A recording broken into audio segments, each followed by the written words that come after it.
Red flags rarely arrive the way we expect them to. They don't always come as cruelty. They don't always come as raised voices.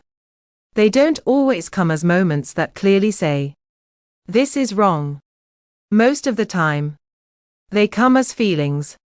Small ones. Quiet ones. Easily explained away. At the beginning, everything feels mostly right. There is interest. There is attention. There is a sense of being chosen. And because of that, the moments of discomfort feel out of place. You notice them, but they don't seem important enough to interrupt the story you're hoping to live. So you tell yourself they are normal, temporary, understandable. You tell yourself this is what closeness feels like. A little awkward. A little uncertain. Still learning each other. And in many ways, you are right. But red flags don't announce themselves. They blend in.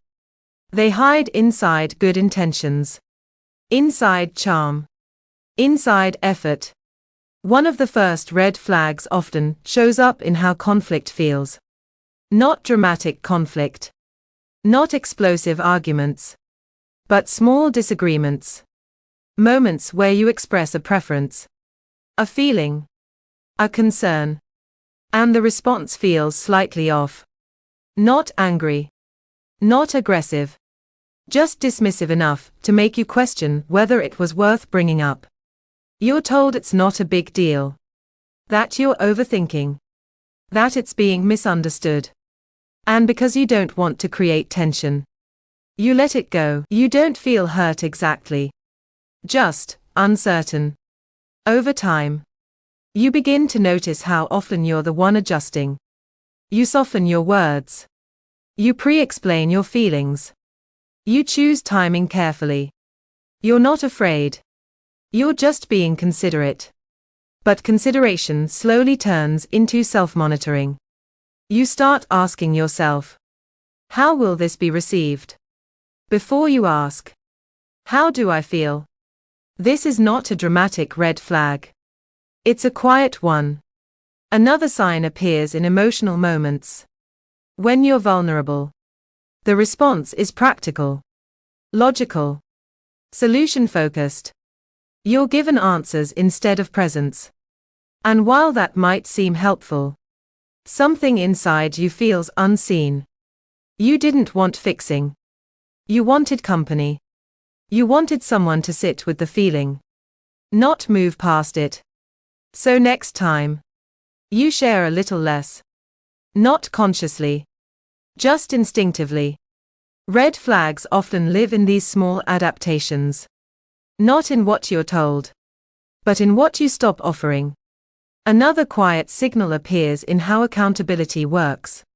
When something hurts you, it turns into a discussion about intent. You're told they didn't mean it that way. That their intentions were good. That your feelings are understandable, but misplaced. And suddenly, you're explaining why something affected you. Instead of being met with curiosity, you begin to feel responsible for keeping things balanced. For staying calm. For not escalating. You become very good at understanding. And very alone in being understood. Still, nothing feels severe enough to leave. You remind yourself that relationships require patience. That nobody is perfect. That growth takes time. These thoughts sound reasonable. They sound mature. They sound kind. But kindness should not come at the cost of your inner voice. Another red flag shows up in how silence feels. Not the comfortable kind. Not the peaceful kind. The kind where things are left unsaid. You feel moments pass where something could be named, but isn't. You sense tension, but it's never acknowledged. And because it's never acknowledged, it never resolves. You carry it quietly. Over time, your body starts to respond. A tightness before speaking. A sense of relief when certain topics are avoided. A low-level anxiety that you can't quite explain. These are not overreactions. They are information. But because they don't come with clear evidence, they are easy to dismiss. You tell yourself, I'm just sensitive. I'm tired. I'm reading too much into it. Red flags thrive in self-doubt. Another subtle sign appears in how your world slowly changes.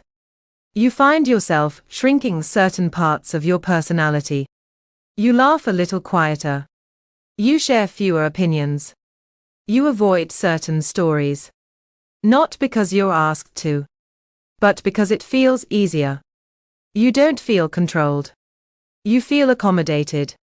And that's what makes it hard to name. You're not being told who to be. You're just learning who is easiest to be. This is one of the quietest red flags. When authenticity feels inconvenient, there may be moments of affection, moments of closeness, moments that reassure you. And because of those moments, the discomfort feels confusing. You think, if this were really wrong, wouldn't it feel worse? But red flags don't always hurt. Sometimes they numb. They slowly disconnect you from your instincts, from your reactions, from your sense of inner clarity. Another sign appears when you imagine the future. Not the big picture, but emotional continuity. You wonder whether this is how it will always feel. Whether this level of understanding is enough. Whether you'll always be the one translating yourself. These thoughts don't come with panic. They come quietly. Usually late at night. Usually alone. And because they don't demand immediate answers, they linger. You may notice how difficult emotions are handled. Not ignored, but managed. Feelings are acknowledged, then quickly redirected. There's an unspoken pressure to move on, to stay positive, to keep things light. Depth feels inconvenient, messy, uncomfortable. So you learn to be composed. You become good at being reasonable, at not asking for too much, at understanding context. But inside, something feels unfinished. Another red flag is how repair happens. Apologies may come, but they don't always change behavior. You hear the words, but the pattern continues. And because you don't want to nag, you stop bringing it up. You accept partial repair, temporary change, good intentions. But patterns matter more than moments. Red flags are patterns of how you feel over time. How often you doubt yourself. How often you explain yourself. How often you go quiet.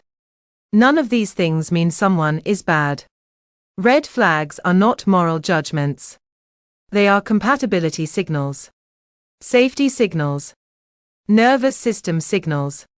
They tell you how your body experiences the relationship, not how it looks from the outside. Another subtle sign is how power feels. Not dominance. Not control. But whose reality shapes the relationship. Whose feelings set the tone. Whose discomfort requires attention. Whose needs get prioritized without discussion. If you find yourself consistently accommodating, that matters. If you feel like bringing things up creates more work than relief, that matters. If peace depends on your silence, that matters. Red flags are not ultimatums. They are invitations to awareness. You don't have to act immediately. You don't have to confront. You don't have to decide anything.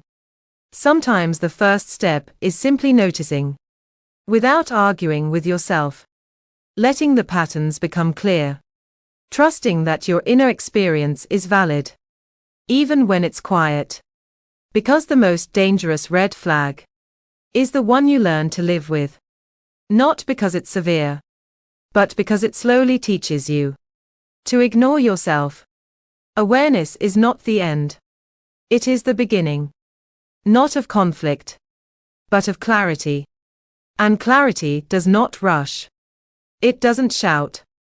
It doesn't demand. It simply stays. waiting for you to listen. Red flags are not warnings of disaster. They are signals of truth, and noticing them is not betrayal. It is self-respect.